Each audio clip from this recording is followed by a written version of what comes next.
Shalom, meus queridos, sejam todos muito bem-vindos ao nosso primeiro encontro do mês de maio de 2020.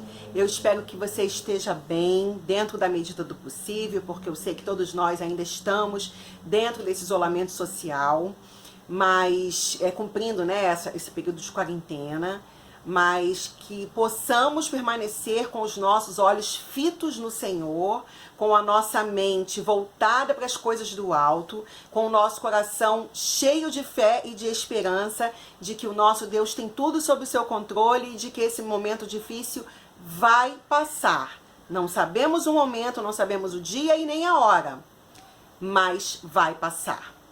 E eu te convido a curvar um pouco a sua cabeça, fechar os seus olhos e vamos orar para começarmos a nossa meditação dessa noite de hoje.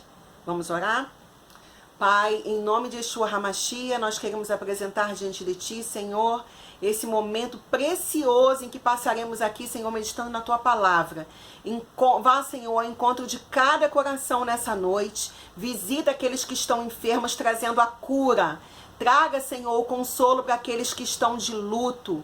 Traga, Senhor, espírito de coragem para aqueles que estão com medo.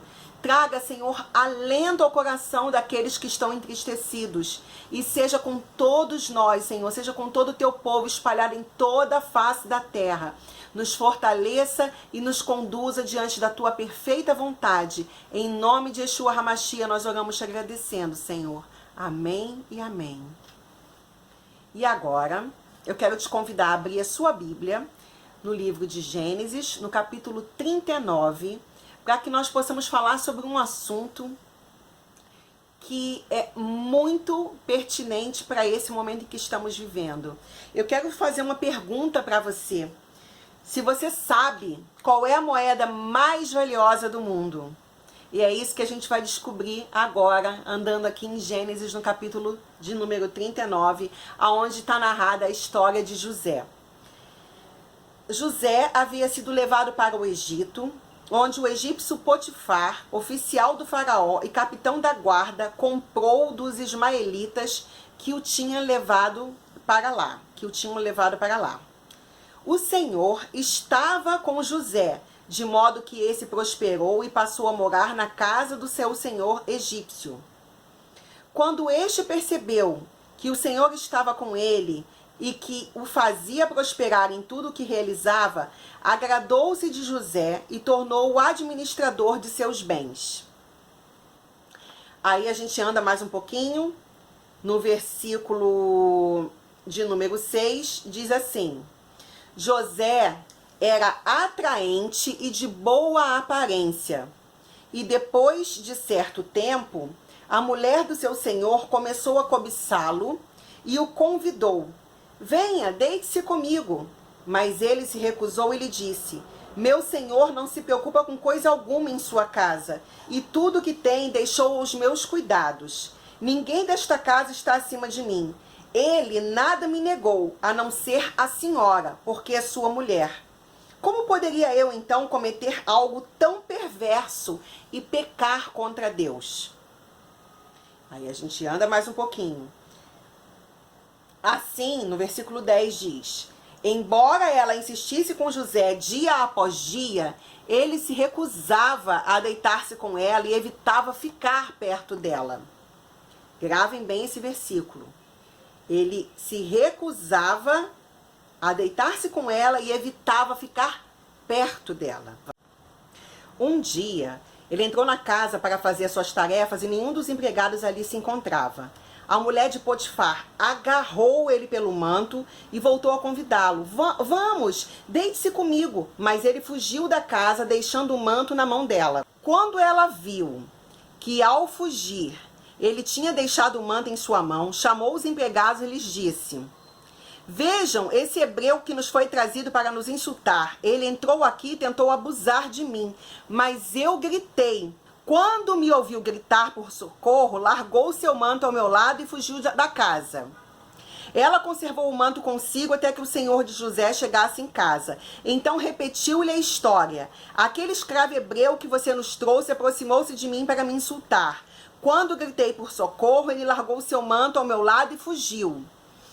Quando seu senhor ouviu que a sua mulher lhe disse: foi assim que o seu escravo me tratou, ficou indignado, mandou buscar José e lançou-o na prisão em que eram postos os prisioneiros do rei. José ficou na prisão, mas o Senhor estava com ele. Ele o tratou com bondade, concedendo-lhe simpatia do carcereiro. Por isso, o carcereiro encarregou José de todos os que estavam na prisão, e ele se tornou responsável por tudo o que lá sucedia. O carcereiro não se preocupava com nada do que estava a cargo de José, porque o Senhor estava com José e lhe concedia bom êxito em tudo que ele realizava.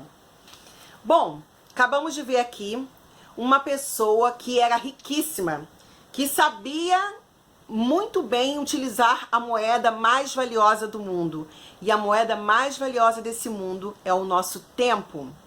Mas como temos investido esse tempo? Como temos passado esse tempo?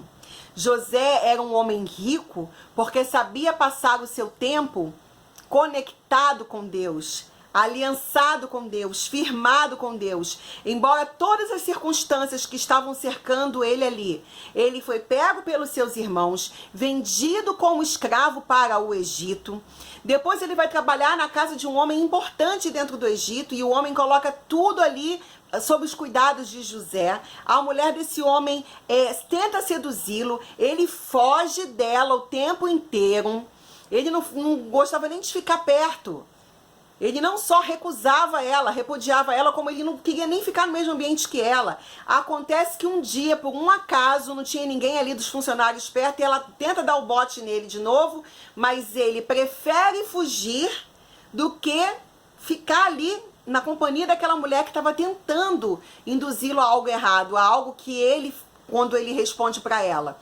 Como é que ele faria algo tão abominável assim para Deus? Como ele poderia ir contra os seus princípios? Como ele poderia ir contra Deus? Ele era um homem de princípios, ele sabia investir o seu tempo, ele sabia investir, andar em temor diante de Deus. E isso foi por demais precioso, porque ele não se importava. Não importava o local onde colocavam José, se era dentro de um poço, se era vendido como escravo, se era na casa de Potifar, se era dentro da prisão. O tempo todo ele mantinha o seu padrão de excelência. E a excelência de José estava justamente na confiança e no temor que ele tinha de Deus. Quando José estava ali na prisão, o copeiro e o padeiro do rei tiveram um sonho. Chegam até ele e contam esse sonho. José interpreta o sonho para eles. Então o chefe dos copeiros contou o seu sonho a José. José fala para ele: dentro de 3 dias o faraó vai restaurar novamente o seu trabalho, vai trazê-lo novamente à posição que você ocupava. E aí ele vai e pede para ele: quando tudo estiver indo bem com você, lembre-se de mim e seja bondoso comigo. Fale de mim ao faraó e tire-me dessa prisão, pois fui trazido à força da terra dos hebreus, e também aqui nada fiz para ser jogado nesse calabouço. Então você vê, né? José ele tá ali, aí ele vai e pede para ele não se esquecer. Dentro daqueles dias, no desenrolar dos dias, o sonho que o padeiro e que o copeiro tiveram se cumpriu. Infelizmente o padeiro teve a sua cabeça decapitada, morreu. Mas o copeiro foi restituído ao seu cargo, voltou a trabalhar lá com o faraó. E aí o que o copeiro faz? Ele vai lá e conta para o faraó correndo. Não, ele esquece. Ele se esquece de José. E aí José passa mais 2 anos naquela prisão. Até que, quando o faraó teve o sonho, que ninguém consegue decifrar, e ele acorda muito perturbado, mandou chamar os magos, os sábios, e ninguém foi capaz de interpretar. Então o chefe dos copeiros disse para o faraó: hoje me lembro de minhas faltas. Certa vez o faraó ficou irado com seus 2 servos e mandou prender-me junto com o chefe dos padeiros na casa do capitão da guarda. Certa noite um de nós teve um sonho e cada sonho tinha uma interpretação. Pois bem, havia lá conosco um jovem hebreu, servo do capitão da guarda. Contamos a ele os nossos sonhos e ele o interpretou, dando a cada um de nós a sua interpretação do seu próprio sonho. E tudo aconteceu conforme ele nos dissera. Eu fui restaurado à minha posição, e o outro foi enforcado. Então o faraó mandou chamar José, que foi trazido depressa do calabouço. Depois de se barbear e trocar de roupa, apresentou-se ao faraó. 2 anos depois é que ele foi lembrar-se de todo esse ocorrido. E ele cai em si, que ele cometeu uma falta, que ele esqueceu de cumprir com aquilo que José havia pedido para ele. Lembre-te de mim quando você estiver lá numa boa. Quantos de nós estamos numa situação em que a gente pensa que Deus nos esqueceu, que Deus não está vendo pelo que estamos passando? Queridos, Deus ele continua no controle absoluto de tudo, ele não se esqueceu de você. Você hoje ganhou de Deus algo preciosíssimo, a moeda mais preciosa do mundo, que é o tempo. O tempo é a moeda mais valiosa deste mundo, principalmente agora, nesse momento em que estamos passando por esse período de pandemia em toda a Terra. O que você tem feito com o seu tempo? Onde você tem investido o seu tempo? Você tem tirado um tempo com Deus? Ou você tem ocupado o seu tempo? Antes, quando não estava acontecendo nada disso, você tinha como desculpa dizer que não tinha tempo de ler a Bíblia, nem tinha tempo de orar, nem tinha tempo de estar mais, né, desfrutando da presença do Senhor, porque você antes estava trabalhando, levantando cedo, correndo para pegar a condução, tendo que cumprir metas, tendo que cumprir várias agendas dentro do seu trabalho, e aí depois vinha uma agenda de eventos e de passeios e de afazeres para se distrair. Então não sobrava tempo. E agora Deus te deu. Deus falou assim, você não está tendo tempo para mim? Não, peraí que eu vou te dar um tempo. Deus deu um tempo precioso para mim e para você. E o que nós temos feito com esse tempo? Temos assistido séries, temos ouvido música, temos passado tempo ouvindo lives, temos passado tempo com medo, assustados, ouvindo o dia inteiro notícias que tem determinados canais aí, que a gente não vai nem citar o nome para poder não dar ibope, que passa o dia inteiro só propagando notícia ruim, propagando o medo. E o medo te aprisiona, o medo te impede de ver Deus agir. Se José tivesse ficado com pena de si mesmo, ou com medo, ou o tempo todo ele apavorado, eu fui vendido, agora eu sou escravo, eu fui injustiçado, eu estava lá na casa do Potifar, a mulher dele falou uma mentira contra mim, eu aqui na prisão, poxa, o copeiro se esqueceu de mim, ninguém lembra de mim, Deus me esqueceu. Imagina se esse tivesse sido o comportamento de José. Hoje, eu e você não estaríamos aqui para poder ouvir a narrativa da história maravilhosa, de uma história de reversão, porque o nosso Deus, o Deus de Israel, é o Deus da reversão, é o Deus que muda todas as coisas. E quem é o homem para dizer não quando Deus diz sim? E quem é o homem para dizer sim quando Deus diz não? E quando Deus diz pare, nós temos que parar. E às vezes, quantas vezes Deus já deve ter dito para mim, para você, pare, e nós não paramos. Continuamos, aí Deus vai fazer o quê? Você não vai parar não? Peraí que eu vou dar um jeito nisso. Então ele faz com que as circunstâncias ao nosso redor parem, para que a gente possa, não tem para onde você correr agora. Ou você utiliza esse tempo para se aproximar mais de Deus, para fazer uma autorreflexão, para se conectar com Ele de verdade.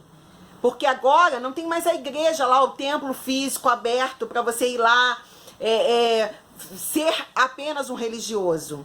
Agora está na hora de você realmente ter a sua comunhão com Deus dentro da sua casa, lendo a Bíblia, orando, meditando na palavra, se arrependendo dos seus pecados, vendo o que você precisa consertar. É um tempo de conserto, gente. É um tempo de nós olharmos para dentro da gente, jogarmos fora o medo e trazermos as verdades da palavra à tona na nossa vida. Nós precisamos aprender com José a seguir o comportamento que ele teve lá no Egito. José, ele não se juntou com quem ele não queria ser. Não se junte com quem você não seria. Não se junte com quem não está no mesmo objetivo que você. Não se junte com pessoas que vão tirar você do seu destino. O seu destino é a eternidade. Então tenta se afastar nesse momento de tudo aquilo que vai te distrair, de tudo aquilo que vai te roubar da presença de Deus. Faça desses dias em que estamos nesta quarentena forçada, Faça desses dias dias especiais, dias de crescimento, de aprendizado da palavra. Faça desses dias dias preciosos. Você que pode e que está com a sua família em casa, tenha comunhão, vá para a mesa, faça suas refeições na mesa junto com a sua família. Desliga a televisão na hora que você estiver comendo. Quando você acordar, tire um tempo, faça um devocional, tire um tempo para orar, um tempo para agradecer.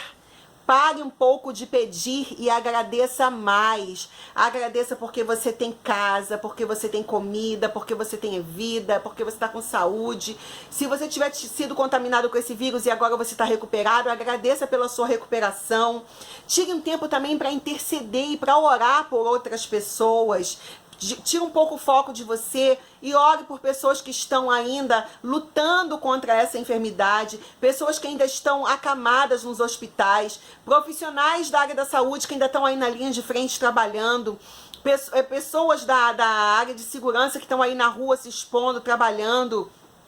Pessoas de outros países, pessoas aqui da nossa nação, do nosso país, do Brasil, que viajaram a passeio de férias e foram para outros lugares, foram para outros países e que acabaram ficando presos por lá. Ore por essas pessoas. Ah, mas eu não as conheço. Não importa. Você não sabe o alcance e o poder que tem a oração. Uma coisa muito interessante sobre José é que ele fugiu da tentação, porque estava dentro do alcance dele. Mas ele não conseguiu fugir da tribulação. E a Bíblia nos fala, no livro de Romanos, no capítulo 5, do 3 ao 5, diz assim: não só isso, mas também nos gloriamos nas tribulações, porque sabemos que a tribulação produz perseverança. A perseverança produz um caráter aprovado. O caráter aprovado, esperança. E a esperança não nos decepciona, porque Deus derramou o seu amor em nossos corações por meio do Espírito Santo que ele nos concedeu. Veja bem, José lá no Egito estava experimentando disso. Ele estava tendo seu caráter forjado no meio da tribulação. Talvez você e eu pensemos assim. Quantas vezes a gente já pensou assim, né? Ah, mas eu ando tão certinho, eu tenho um bom coração, eu faço tudo certo para Deus, eu fugi da tentação, por que eu estou sendo atribulado agora? Permaneça firme quando você estiver na tribulação, porque é ela que vai forjar o teu caráter e é ela que vai forjar a esperança em você e é ela que vai fazer você ver o amor de Deus derramado no teu coração. Nós temos mais um outro exemplo na Bíblia, que é o rei Davi. O rei Davi foi ungido 20 anos antes de se tornar rei de Israel. O propósito final de Davi era o trono, mas o processo era ele ser pastor de ovelhas. Depois ele teve que lutar contra um urso e um leão, teve que engolir a afronta do gigante Golias e vencê-lo. Ele teve a traição de Joabe, ele teve a perseguição do rei Saul. Por que tudo isso? Por que Deus simplesmente não ungiu e não colocou ele lá como rei? Não era esse o objetivo final de Deus? Porque ninguém na vida consegue viver o propósito sem antes passar pelo processo. José passou pelo processo, Davi passou pelo processo, eu já passei pelos meus e ainda estou passando, e acredito que você também esteja passando pelo seu. E toda a humanidade, nesse exato momento, está passando por um processo coletivo. É o tempo de arrependimento, é um tempo de se voltar para Deus. Deus está utilizando tudo isso que está acontecendo para ver onde se encontra o nosso coração, como nós temos usado essa moeda preciosa que Ele nos deu. E Deus é tão justo que deu essa moeda valiosa para todos nós. Ele deu tempo para todo mundo. Faça uma reflexão, como é que você tem investido o seu tempo, em que lugar você tem investido o seu tempo. A Bíblia nos fala no livro de Isaías, no capítulo 55, versículo 6, buscai o Senhor enquanto se pode achar, invocai-o enquanto está perto. Aproveita esse tempo para clamar ao Senhor, para buscar a sua face, para meditar na sua palavra. Por que você está insistindo tanto com isso, Soraya? Porque esse é o tempo, meus irmãos. Não é tempo de nenhuma outra coisa, não. A coisa na terra tá feia. Se liga nas coisas do alto.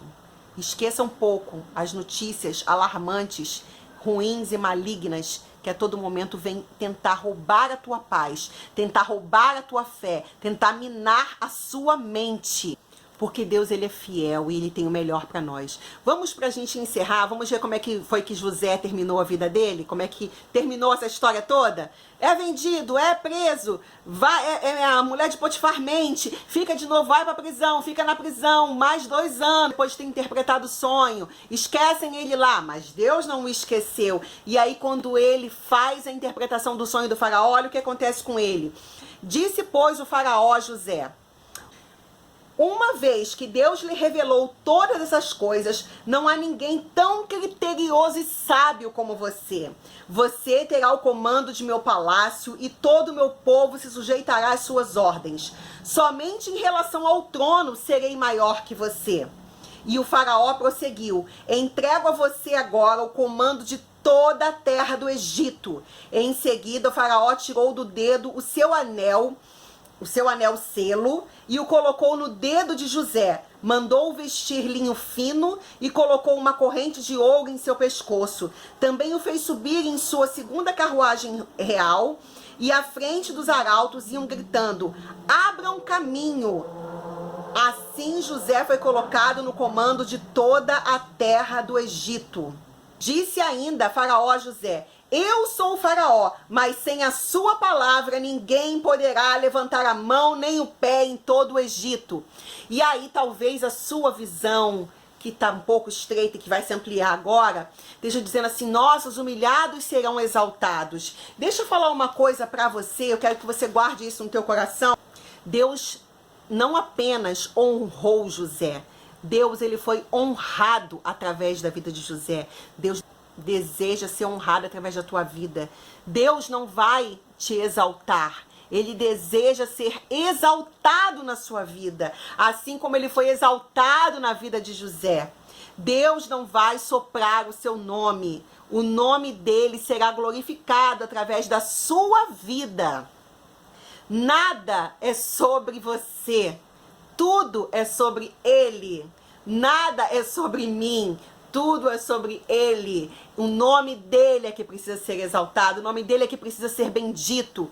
E o nome de Deus será exaltado em nossas vidas. E toda a humilhação, e toda a vergonha, e toda a dor, e todo o medo, e tudo que temos passado nesse mundo será posto para glorificar o nosso Deus. Pessoas virão até nós para saber o motivo e a razão da nossa fé, para saber o motivo e a razão de estarmos de pé, para saber por que nós não estamos prostrados chorando. O nosso Deus, querido irmão, querida irmã, você que está aí ouvindo, ele deseja usar esse momento para ser glorificado nas nossas vidas.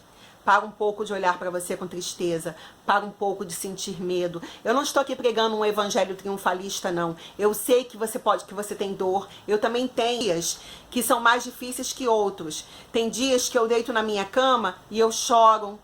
Tem dias que eu não sinto vontade de levantar, porque eu falo: Senhor, quando é que isso vai passar? Mas depois eu falo: Senhor, me ajude a olhar para a tua palavra. Me ajude a confiar em ti. Traga à minha memória aquilo que pode me dar esperança. E aí eu me lembro das palavras de Yeshua, me lembro das palavras de Jesus. Ele disse: aonde estiver o seu tesouro, aí estará o seu coração. Eu falo: Senhor, que meu coração esteja em ti. Porque Yeshua nos prometeu que estaria conosco todos os dias das nossas vidas, até a consumação dos séculos. Somos a geração que está entrando, vendo o mundo todo entrar nas dores de parto. Como nos comportaremos será a chave que abrirá portas para que pessoas que ainda não conhecem o Senhor venham acreditar nele, venham a viver essa vida de fé. Porque tudo que está aqui nesse mundo, tudo isso passará, tudo isso ficará. Mas a palavra do Senhor, ela não passa, ela permanece para sempre. Que possamos usar com sabedoria e investir no lugar certo essa moeda valorosa que Deus nos deu, que é o tempo. Que ele te abençoe, que ele fale ao teu coração, que ele te fortaleça e que você, fortalecido, ajude a fortalecer a outros. Uma excelente noite para você, uma excelente quarta-feira, que Deus te abençoe, um beijo no teu coração, shalom, shalom.